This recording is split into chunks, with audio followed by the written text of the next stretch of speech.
Episode में अपन ने पुनर्जन्म की प्रक्रिया है ना, वो मोबाइल फोन या कंप्यूटर इत्यादि से अपन ने जो संचार का सिस्टम बना हुआ है उससे तुलना करने की करके समझने की कोशिश की है।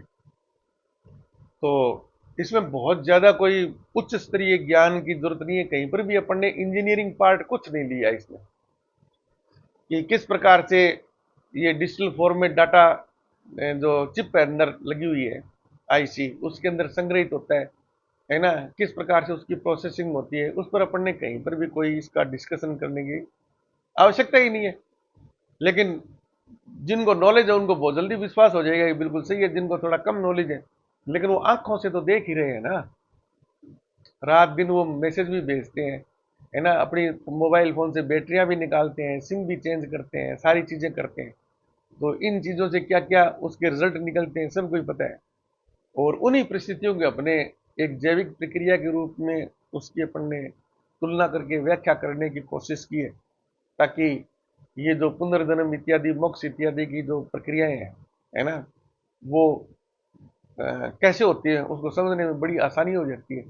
बस फर्क यही है कि जो मानव द्वारा निर्मित जो जितने भी गजेट्स हैं इनकी सीमाएं क्षमताएं सीमित हैं, और वो ईश्वर प्रदत्त जो सुपर सुपर कंप्यूटर सभी जीवों को भगवान ने दिए हैं उसकी तो असीमित क्षमताएं हैं। कितना भी डाटा संग्रहित करो, वो उनका जो 3D क्या नाम वो डिजाइन, 3D डिजाइनर जो डिजाइन बनाता है 3D के अंदर, तो 3D डिजाइनर जो है मशीन है, जैसे लेजर प्रिंटर होता है बड़ा उस प्रकार की, उसकी असीमित क्षमता है। वो जैविक पदार्थों से भी डिजाइन बना देता है, वो अमूर्त पदार्थों से भी जो उनसे भी डिजाइन बना देता है, मूर्त से भी बना देता है, सब कुछ संभव है उसके लिए। तो इन चीजों का अपन ने अध्ययन किया था। तो पुनर्जन्म कैसे होता है और अगली योनि आपको क्या मिलनी है और कब मिलनी है ना, इसकी अपन ने पीछे वाले एपिसोड में समझने की कोशिश की थी। अब अपन एक जो तीसरा पक्ष है इसका कि मोक्ष क्या होती है। तो पिछले टॉपिक में अपन ने ये तो समझ लिया मोबाइल फोन वाली जो प्रणाली है उससे, कि यहां से कोई मैसेज किया है ना, वो मैसेज प्रोसेसर से होके अगली यूनिट तक पहुंच गया। वो अगले मोबाइल फोन में एक में पहुंचाने का अपन ने सिस्टम दिया था, तो एक में पहुंच गया, और ग्रुप में भेजने का था तो ग्रुप में वो पहुंच गया, इत्यादि सारी चीजें समझ ली थी। अब मोक्ष वाली जो स्थिति है ना, वो कैसे होती है। तो इसमें मोक्ष वाली स्थिति यही है, जैसे मोबाइल फोन में एक ऐसा सिस्टम होता है जिसमें अपन क्या है कि उस सिम को ब्लॉक करवाना चाहते हैं अपने मोबाइल की। दूसरे की तो अपने बस में नहीं है, दूसरे को तो वो सिस्टम ही करेगा ब्लॉक। अपने मोबाइल की अपन सिम ब्लॉक करवाना चाहते हैं। क्या जी, भविष्य में ना इस मेरे नंबर से ना तो मेरे मोबाइल में कोई फोन आना चाहिए, ना कोई मतलब फोटो या मैसेज या कोई भी इंफॉर्मेशन आनी चाहिए, और ना ही मैं भेजूंगा। यानी मेरा जो मोबाइल अगर दूसरे के हाथ में भी लग जाए ना, तो इसे कोशिश भी करे तब भी वो फोटो वगैरह व्हाट्सएप वगैरह कुछ भी है वो नहीं भेज सके। तो ये भी बिल्कुल संभव है। समझ गए ना। तो मोक्ष को आप सरलतम शब्दों में ना इस प्रकार से मान लीजिए कि मैंने मेरे मोबाइल से ये अंतिम मैसेज भेज दिया कि व्हाट्सएप महोदय, ये बस अंतिम वार्तालाप आपसे है, और ये जो मेरा अंतिम मैसेज है ना कि मेरी सिम की सभी एक्टिविटी बंद कर दी जाए, यही मैसेज है वो। तो वो मैसेज जाएगा व्हाट्सएप के उसका जो मेन सर्वर है वहां पर, वो क्या करेगा, प्रोसेस होएगा। अब उस मैसेज को जो माइक्रो प्रोसेसर है कंप्यूटर का वो रीड करेगा। वो कहेगा भाई इसने तो कह दिया हिसाब किताब बंद कर दो जी अपना, अब आगे अपने नाम से कुछ नहीं जाएगा, ना कोई बात ना कोई टंटा।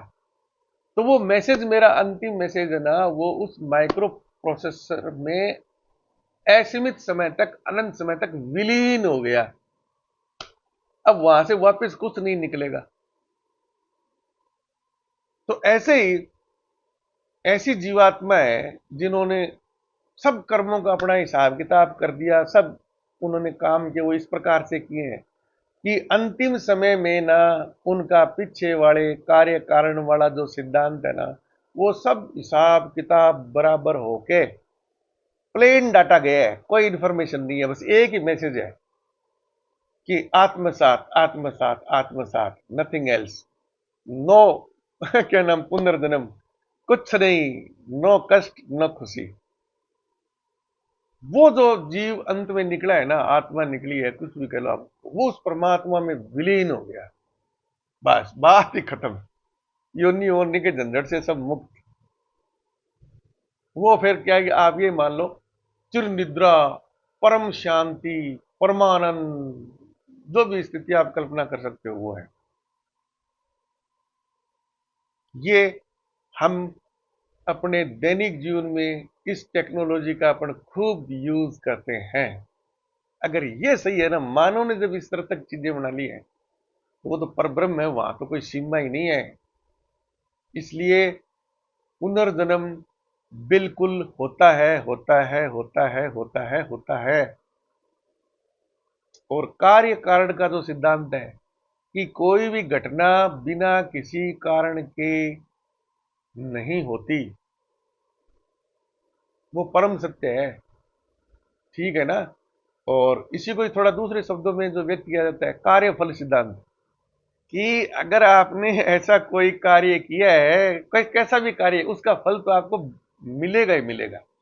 अब वो फल आपको पॉजिटिव मिलता है, नेगेटिव मिलता है ना, वो उस कार्य के नेचर पर निर्भर करेगा कि आपने काम कैसा किया है।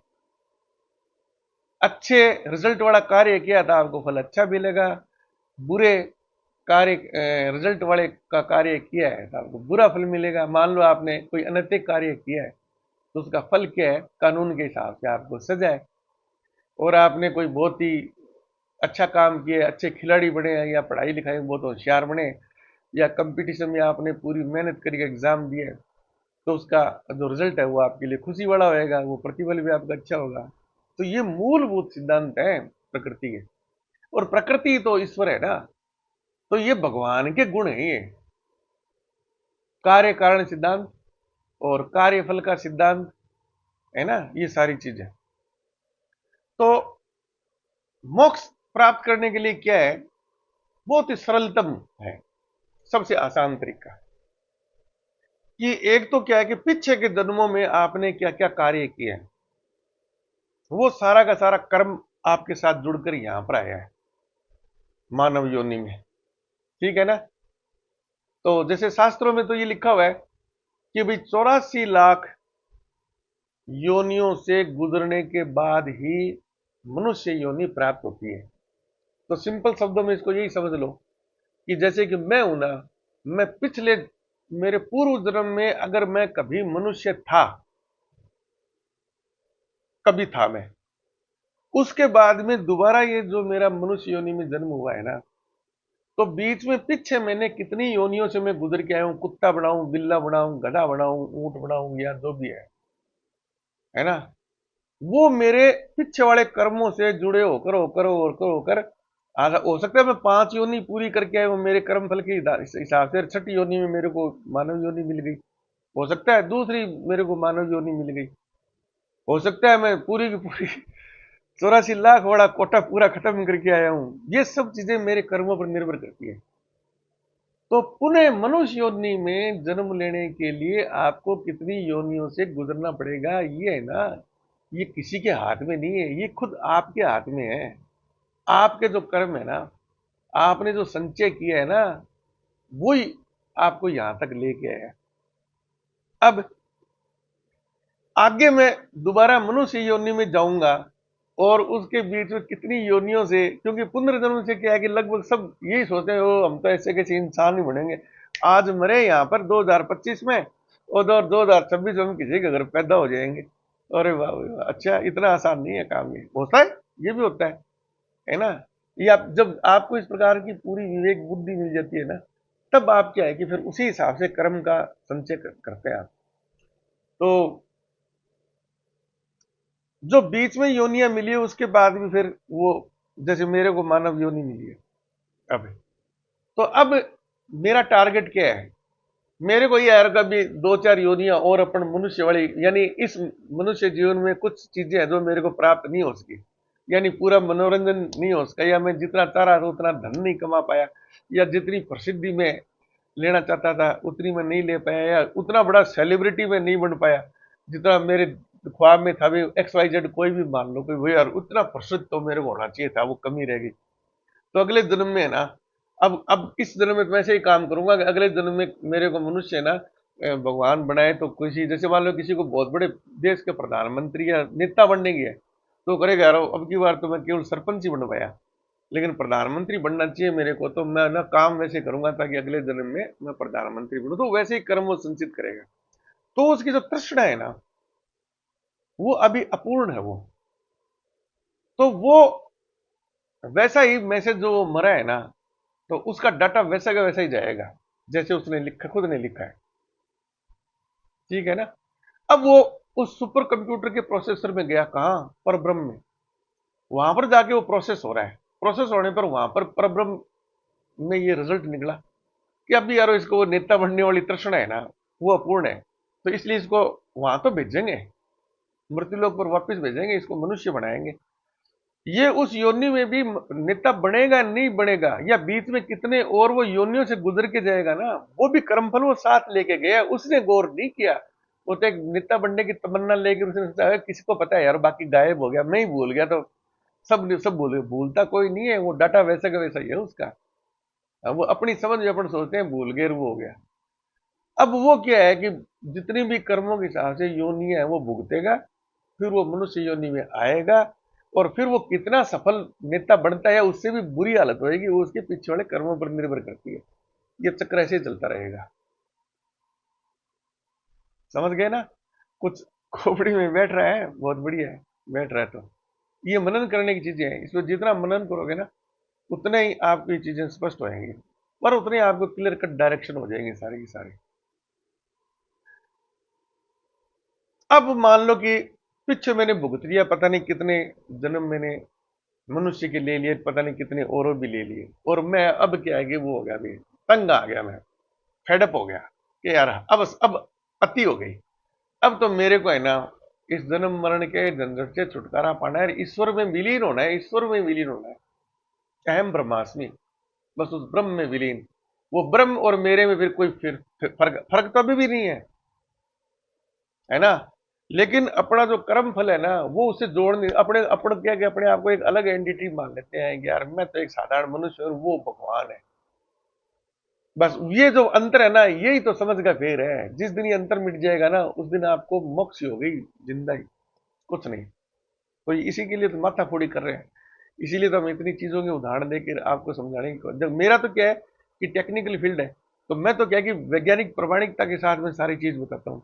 और मेरी चीज पर बाकी की तुलना में आप किसी कोई भी कथा में चले जाओ, कहीं पर भी कुछ भी आप सुन के आ जाओ, वहां पर ठीक है थोड़ी देर के लिए खुश हो गए, वो वेद वाद क्या नाम मंत्र वगैरह गीता ज्ञान, और कहीं पर मन आ जाएगा, और कहीं पर चेतना आ जाएगी, कहीं पर वो अचेतन आ जाएगा, और ऐसे ऐसे शब्द उनमें घूमते घूमते घूमते घूमते रहो, आपको कहीं पर भी विश्वास नहीं होएगा, और ना ही कोई प्रवक्ता है ना आपको ये कह सकता है कि जी मैंने ब्रह्म को देखा है, मैं जानता हूं।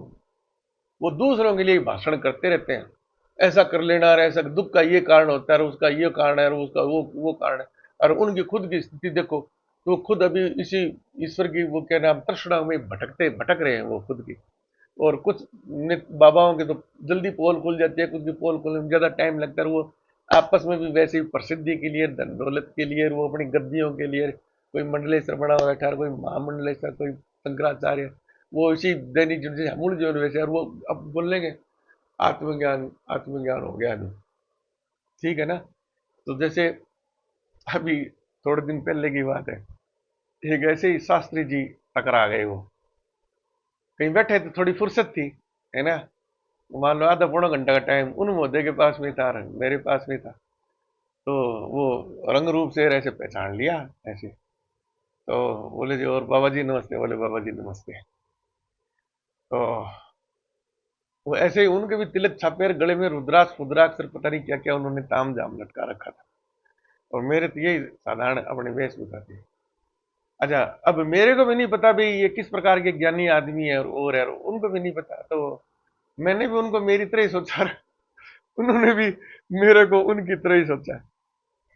तो ऐसी वार्तालाप हुई थोड़ी सी, जब मैं समझ गया बात कि ये अब है ना उस मुद्दे पर आना चाहते हैं।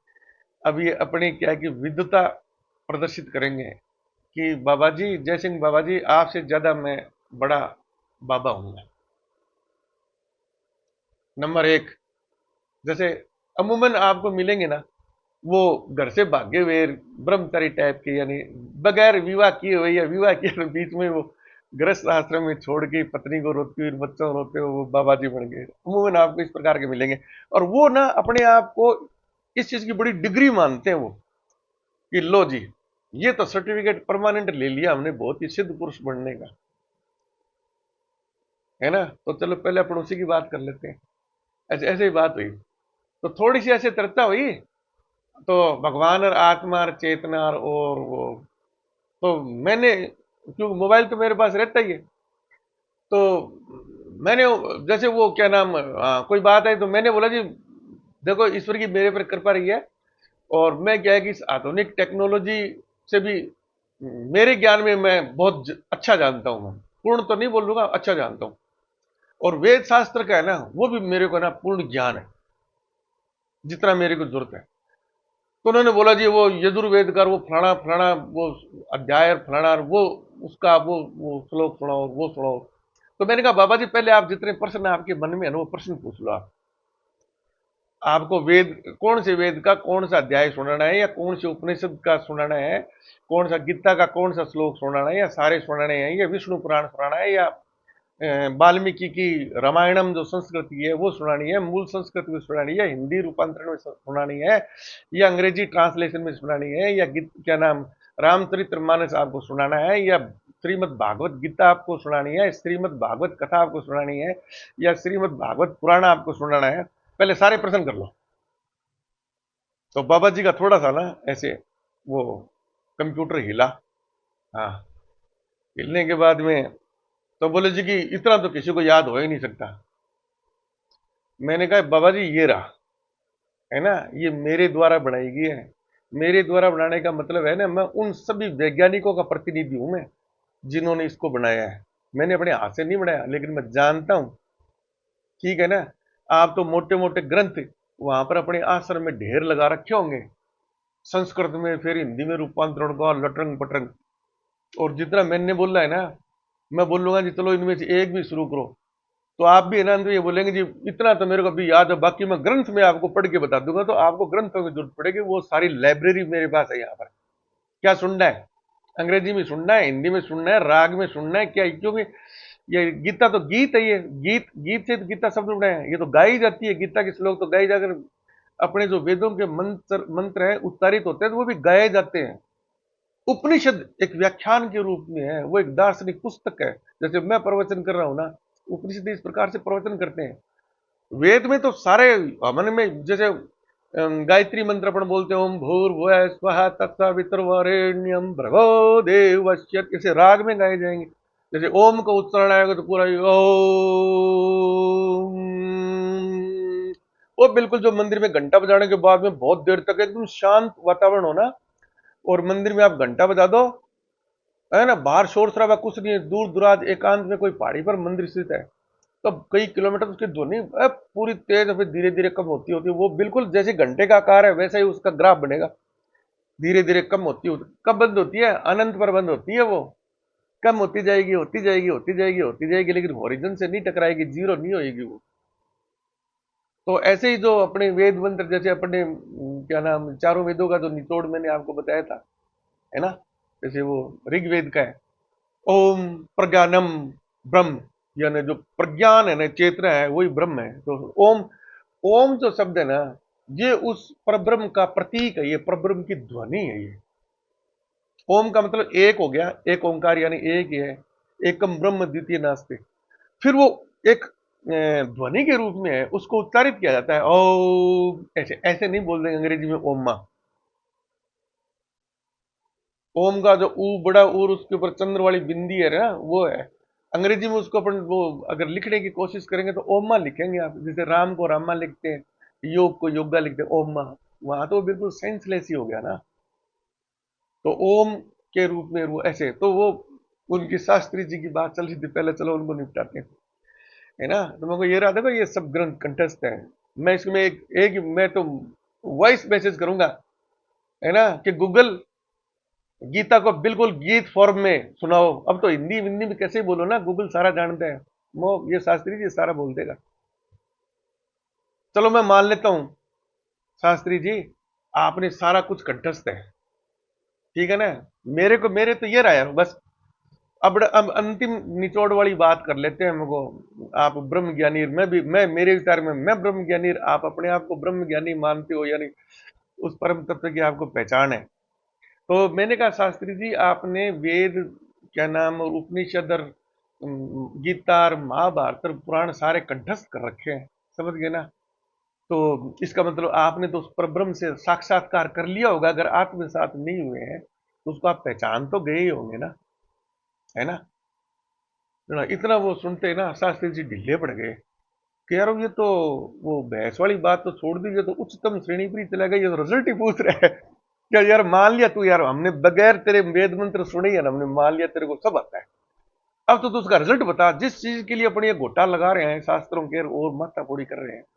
कोई हमें ज्ञान हो, कोई मोक्ष प्राप्ति की दिशा मिले, या ईश्वर से साक्षात्कार हो, या ईश्वर को हम पहचान पाए नहीं पाए, कुछ तो अपने को पता लगे। रिजल्ट इसीलिए कि तो प्रयत्न कर रहे हैं। तो शास्त्री ढीले पड़ गए। बोला जी इतने तो अंग्रेजी अंग्रेजी तो, और इतनी तो हमने नहीं पढ़ी। आप तो जैसे लग रहा है वो अंग्रेजी में भी बोल लेते हो और भी बोल लेते हो, मैं शास्त्री जी मैं अंग्रेजी की बात कर ही नहीं रहा। मैं तो आपको पहले बोला था भाई, मैं शास्त्रों का भी ज्ञाता हूं और मैं टेक्नोलॉजी का भी पूरा ज्ञाता हूं, ठीक है ना। आप शास्त्रों की ज्ञाते हैं, टेक्नोलॉजी की जरूरत ही नहीं है आपको यारो। उससे आपने क्या प्राप्त कर लिया मुझे ये बताओ, आपने ब्रह्म को जान लिया क्या। तो शास्त्री जी से जवाब नहीं निकला। हाँ, अरे मैं शास्त्री जी नर्वस मत हो, मैं भी आपसे कुछ सीखूंगा ही, और हो सकता है आपको भी मेरे से कुछ सीखने की जरूरत पड़ जाए, ठीक है ना। हो सकता है मेरे कोई काम की चीज आपको मिल जाए, और क्या नाम, आपसे मेरे को भी कुछ सीखने की चीज मिल जाए, कोई पता थोड़ी है। अभी तो वानप्रस्थ आश्रम में है, ठीक है ना। तो शास्त्री जी थोड़े से नॉर्मल हुए। आका जी बस वो ग्रंथों में तो यही लिखा हुआ है कि वही है सृष्टिकर्ता, सारा ब्रह्मांड वगैरह है ना, सारा ब्रह्मांड वगैरह जिसने बनाया है ना, वो है ईश्वर। तो फिर शास्त्री जी इसका मतलब आपने एक ईश्वर मान लिया और एक उसकी रचना मान ली। बोले हाँ हाँ। तो जैसे मूर्ति और मूर्तिकार है, हाँ बोले जी वैसे ही है। मूर्ति बनाने वाला तो ईश्वर है और मूर्ति है वो ये जो पूरा ब्रह्मांड है। तो फिर तो आपने वेद वगैरह तो सारे झुठला दिए यार, आपने घोटा लगाया, अर्थ तो कुछ नहीं है। फिर यही जो अपने चार वेदों वाले सार मैंने उनको बताए थे। हाँ, वो शास्त्री जी तुरंत मेरे को एक यही याद है, ऋग्वेद में ओम प्रज्ञानम ब्रह्म, जो चेतना है ना वही ब्रह्म है। जब चेतना ही ब्रह्म है तो दो चीज तो हो ही नहीं ना, वही ब्रह्मांड है और वही ईश्वर है, एक ही चीज है वो। दूसरा, क्या नाम, यजुर्वेद वाला अहम ब्रह्मास्मि, और कृष्ण भगवान ने बोल दिया। उनसे ज्यादा तो कोई इस प्रमाणिकता कोई दे ही नहीं सकता भी वेद कितने सत्य हैं, कि मैं ही ब्रह्म हूं, दूसरी कोई चीज ही नहीं है ना। तो शास्त्री जी एकदम पिलपिला गए। हाँ, फिर मेरे को शास्त्री जी आप लोगों ने इन वेद पुराणों को बदनाम किया और कुछ नहीं किया, सिर्फ अपनी थोड़ी सी लालच के लिए, अपने प्रचार के लिए, या कुछ धनोपार्जन के लिए, या कुछ पद लेने के लिए, या सेलिब्रिटी बनने के लिए ना, ये ऐसे भगवान भगवान ओढ़ लिए और संस्कृत में श्लोक बोलते हो तो लोगों की टेंशन हो जाती है भी वो बड़ा ज्ञानी ज्ञानी हूँ, है। इस ज्ञान से क्या दिया आपने, है। रामचंद्र जी के टाइम में इसी ज्ञान से पुष्पक विमान था वो, और क्या नाम है, कृष्ण भगवान के टाइम में सब तरह के हथियार योद्धा वगैरह, क्या नाम, और संजय जैसा एक वो क्या बोलते हैं वीडियो कॉन्फ्रेंसिंग लाइव युद्ध के मैदान की धृतराष्ट्र को वीडियो कॉन्फ्रेंसिंग, वो जैसे कमेंट्री करते हैं ना क्रिकेट की, क्योंकि धृतराष्ट्र अंधा था, देख तो नहीं पाता था, लेकिन वो शब्दों से, जैसे रेडियो पर पहले क्रिकेट की कमेंट्री सुनते थे, अभी ये जो चैंपियंस ट्रॉफी का अपना चल रहा है ना, तो लाइव मैच तो था नहीं किसी के पास में, वो एआई से वो मैच वैसे नकली वो दिखा रहे थे, लेकिन बोल बोल के बता रहे थे इसने बॉलिंग किया, इसने बैट घुमाया, ये दौड़ा पीछे, वो आगे दौड़ा, वो पीछे दौड़ा, कैच हाथ से छूट गया, और वो भाषा में कभी जोश में आ गए, कभी ठंडे हो गए, कोई इस प्रकार से उनको लगा। कि भाई क्या नाम, ये मतलब वाकई रोमांच उत्पन्न हो रहा है। तो वैसे वो यार, इसमें द्वापर युग में कृष्ण भगवान के टाइम में संजय के पास ये टेक्नोलॉजी थी, और उसके बाद तो बहुत टाइम हो गया। उसके बाद तो शास्त्रों को आपने और घोट लिया पूरा, है ना। तो ये मोबाइल लिए आप घूम रहे हो, क्या जरूरत है आपको किसी को फोन पर बात करनी? मोबाइल क्यों, ये तो हमने बनाया है कलयुग में यार। ये मोबाइल थोड़ी था उस टाइम में, ये टेक्नोलॉजी थी नहीं। अब आप ये, जब आप कहते हो और वाकई सारा ज्ञान है अभी वेदों के अंदर, समझने वाला हो चाहिए, लेकिन आपने उसको समझने तो गोटा मारा है। जब आपने चारों वेद घोट रखे हैं, आपको अभी यही पता नहीं, भी आप उसको दो चीज बोल रहे हो, सृष्टि सृष्टि करता, दो चीज बना दी। तो आपने वो क्या, वो शास्त्र सारे झुठला दिए आपने, बच्चा क्या। तो शास्त्री जी फिर वो कह रहे हो क्यों हमारी गाड़ियों का इस्तेमाल करते हो, और जब हम जैसे मिलते हैं तो वो बोले कि तुम्हें क्या पता है। अरे भाई यार, हमारी बनाई हुई गाड़ी में बैठ के रहे हो, हमारे बिना बनाए हुए पुष्प के वाहनों में तुम रात दिन घूमते हो, हमारे वही उससे मोबाइल फोन से तुम संजय वाली स्थिति में पहुंचे हो, है क्या तुम्हारे पास में? है, वो अपने पहिए वाली गाड़ी, बैलगाड़ी में आया करो ना वहां से। बहुत जरूरत है तुम्हें दूर स्थित व्यक्ति से बात करने की, तो योग करो, साधना डेवलप करो, टेलीपैथी करो, ध्यान से यहीं से दो आदेश, अगले के पास पहुंच जाएगा। हम तो, हमारे पास इतना टाइम नहीं है, हमने अपनी टेक्नोलॉजी इसको डेवलप कर दी। और तुम्हारे पता नहीं क्या क्या हथियार थे, वो थे, हमने भी बना रखे हैं वैसे, एटम बम, हाइड्रोजन बम, का नाम फादर ऑफ बम्स और मदर ऑफ बम्स, और पता नहीं हम तो चांद पर पहुंच गए कहाँ गए, है ना। तुम्हारे वाले तो क्या नाम है, किसी ने भी क्या नाम, ना तो कभी रामचंद्र जी ने कहा था अभी मैं चांद पर गया हूँ, या ना इन्होंने कभी कृष्ण भगवान ने कहा था अभी मैं वहां पर यमलोक में गया हूँ। ये तो आप जैसे कि कथाएं बनाई हुई है, नारद जी वहां चले गए, वो चले गए, वो चले गए। जो 14 कला और 16 कला है, उन्होंने तो कभी दावा ही नहीं किया। वो तो इस मृत्युलोक में मानव शरीर में आए थे वो, तो मानव शरीर के हिसाब से उन्होंने अपने सारे काम किए हैं, ज्ञान उनको सब कुछ था। तो शास्त्री जी फिर वो ठंडे पड़ गए। चलो अभी इस टॉपिक में इतना ही करेंगे, इस पर मनन करो पूरा, ठीक है ना। तो धन्यवाद, और अधिकतम लोगों को शेयर कीजिए वीडियो, सब्सक्राइब कीजिए, लाइक कीजिए। राधे राधे।